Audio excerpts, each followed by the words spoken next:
Now we will discuss the disorder of the skeleton. Disorder include the different disorders related to the joints, and the causes of this may be sometime hormonal, sometime nutritional, the deficiency of any nutrient, and sometime any sudden changes in the structure of the joints. So, first of all, here we will discuss the disorder of the slipped disc. The discs that are present in the vertebral column are known as intervertebral disc, and these discs join the bones of the vertebral column or vertebrae with each other, and it gives a small movement or low movement to the vertebral column too. Any changes or any deformities in this disc cause the slip disc, and it is a very serious and painful condition of the body. Here the diagram is given where the structure of the disc is given. This is the whole disc which is present between the vertebrae, like this is the one vertebrae, and above this disc another vertebrae is present. In each two vertebrae this disc is present for the protection and for the movement of the vertebral column. This consists of the two parts. One is annulus fibrosus. These are the different fibers which cover the outside part of the disc, and this is known as annulus fibrosus. Internal to the annulus fibrosus, a liquid portion or a ball-like structure is present inside it, where the fluid is present, and this is known as nucleus pulposus. Sometime due to different reason, like any accidental reason, sometime due to the trauma or any reason, this annulus fibrosus rupture and the nucleus pulposus come out. Sometime with the more injury or very serious injury, the part of the spinal cord also come out or protrude, and this cause severe pain and destruction of the nervous structure here. And this can be treated then medically, sometime with the surgery and sometime with the different medicines. The next disorder is the spondylosis. Spondylosis is the fusion of vertebral column, especially in the neck region, and this is because of sometime with the slip disc, and sometime this disorder occur due to any injury to the vertebral column, and that is why where this disorder occurs the body cannot move properly. The next disorder is the sciatica. Sciatica is the weakness and numbness of the legs, and this is caused because the nerve come toward the legs is known as sciatic nerve, and when that nerve is pressed sometime by slip disc, sometime by any injury to the disc, and sometime because of tumor, the sciatic nerve become pressed, and it is then causing the weakness, the pain and the numbness of the legs, and the disorder is known as sciatica.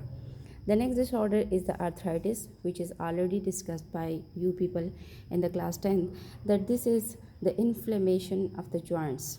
Very severe pain is felt by patient in the joint, and sometimes it causes difficulty in walking, in getting up from the chair, and sometimes during the movement on the stairs.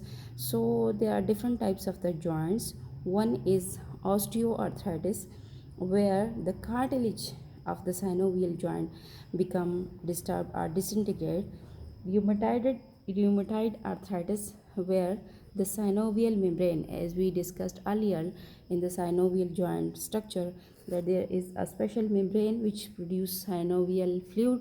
If that membrane is get inflamed, then it will cause rheumatoid arthritis. And the third one is the gouty arthritis or gout, where the uric acid is caused severe pain in the joint. The uric acid, when the level of the uric acid in the blood raised, it start depositing on the joint, especially the synovial joint, and it cause the pain and immobility of these joints, and that type of arthritis is known as gouty arthritis. Next, we will discuss the bone fracture. That sometime with the different reasons, bone can be fractured or broken down.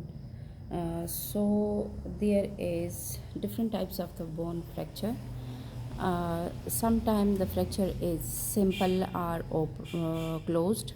Sometimes it is compound or open, and sometimes it is complicated. What is this? The difference between these three types? Simple or closed fracture mean that only bone is broken and skin is in contact with each other. There is no rupture of the skin, so that fracture, that only the bone is break, that is the simple fracture. Compound fracture, in which the skin is also ruptured. When the bone fracture, it also damage the skin, and that is known as compound fracture. The complicated fracture, when the bone is fractured, the skin is ruptured, and inside some other organs are also get damaged, like when the ribs bones are fractured, and it affect or it damage the lungs or the heart, so it will be complicated fracture. So these are the three different types of the fracture. Now we will discuss the bone repair process, that how bone can be repaired, what are the steps which are followed by the internal parts, and the bone become repair or in come in its original structure. In bone repair process, the first one step is the hematoma or clot formation. Hematoma or clot is the dead parts of the bone fracture site, like the cells, the tissues, and the blood cells are also there. They collected there, and due to the less nutritional material there, or sometimes when the nutritional material stop reaching there because of the cutting of their contact with the other body parts, so they become die, tissues dies, cell dies, and the blood cells dies, and it causes the formation of the hematoma or clot at the side of the fracture, and it causes the swelling and severe pain in the fracture side. Second one is the fibrocartilaginous callus formation. Fibrocartilaginous callus formation means that within a few days, when the formation, when the cells come there, the different areas, from the different areas the cell came there, and they then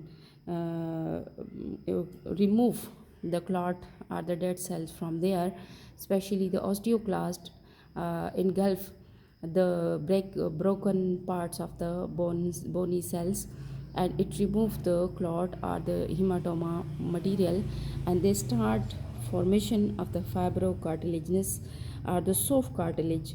And the soft cartilage, and then when it form, the capillaries also start growing in them, and a fracture rupture, then the periosteum for formation occur, osteoblast come there, and they also start the formation of the bone and the cartilage, and which is also known as cartilaginous callus, mean the soft callus, and it takes the duration of the 3 to 4 weeks. Within 3 to 4 weeks, the bone fracture side form or build up the cartilaginous callus formation. Next is the bony callus formation. Bony callus, after a week or after some days up to the week, the formation of the soft callus gradually converted into hard spongy bone and bony formation continue till the osteoblast replace the cartilage into a bone structure. The last one is the bone remodeling.